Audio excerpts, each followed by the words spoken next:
খলিফত ছিল হযরত ওমর ফারুকের খলিফা ছিলেন, তিনি খলিফা ছিলেন। হযরত আব্দুল্লাহকে আমার ইমামে হোসেন রাদিয়াল্লাহু তাআলা আনহু, ইমামে হাসান রাদিয়াল্লাহু তাআলা আনহু দুই ভাই মিলে হযরত আব্দুল্লাহকে যখন খেজুর বাগানে নিয়ে গেছে, বলে আব্দুল্লাহ, ও আব্দুল্লাহ, তুমি খেজুর গাছে ওঠো, তুমি খেজুর পেড়ে পেড়ে জমিনে ফেলবা। আমরা দুই ভাই মিলে এই পাড়ানো খেজুর গুলো কুড়িয়ে কুড়িয়ে তুলে তুলে ব্যাগে ভর্তি করো। বলে ঠিক আছে, যখন ব্যাগে ভরবেন ঠিক আছে। হযরত আব্দুল্লাহ যখন খেজুর গাছে উঠেছে, খেজুর পেড়ে পেড়ে নিচে ফেলছে, আবার কয়েকটা খেজুর খাচ্ছে, খেয়ে ওই খেজুরের আঠলি, আঠলি বুঝেন তো, বিচি, বিচি বা আঠি, যখন খেজুর গিয়ে ওই তার বিচিটা, তার আঠিটা ইমাম হুসেনের প্রতি ছুঁড়ে ছুঁড়ে ফেলতেছে। হোসেনের উপরে মারতে হয় না? অনেক বাচ্চা আছে বাড়িতে দুষ্ট থাকলে, একটু বদমাশ থাকলে কি হয়, আম খেয়ে দিল, তার আঠিটা দিয়ে খুশি দিয়ে বাচ্চাকে মারছে। আপনাদের এই দিকে বাচ্চারা এরকম দুষ্টুমি করে না বলে, কিন্তু হযরত আব্দুল্লাহর এটা কোনো ছিল না, এইরকম ব্যবহার বাক্য তার দ্বারা ব্যবহার করা যাবে না। হযরত আব্দুল্লাহ খেজুর খেয়ে আটি হোসেনের উপরে প্রতি মারতেছে। ইমাম হুসেন একবার বরদাস্ত করলো, দ্বিতীয়বার বরদাস্ত করলো, তৃতীয়বারে বলতেছে, আমার নানার গোলামের বাচ্চা, আমার গোলাম, তোমার এত সাহস যে হোসেনের প্রতি তুমি খেজুর ছুঁড়ে মারতেছো। সুবহানাল্লাহ। বাবা দিয়েছে 200 টাকা, আরেক ভাই দিয়েছে 100 টাকা, মাশাআল্লাহ দিয়েছে দান।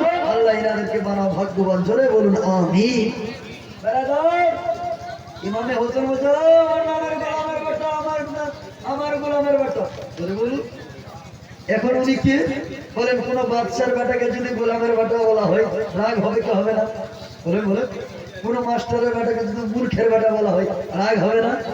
কোন আলিমের বেটাকে যদি জাহিলের বেটা বলা হয় রাগ হবে না? বসে হবে। কোন প্রধানমন্ত্রীর বেটাকে যদি বলা হয় তুমি দাসের ছেলে, রাগ হবে না?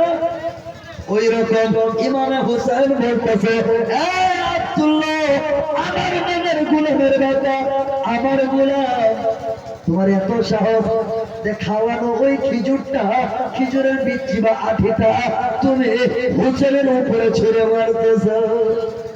আব্দুল্লাহ রেগে গেল, আর খেজুর পারলেন না, নিচে নেমে গেল, বলে আর খেজুর পারবো না।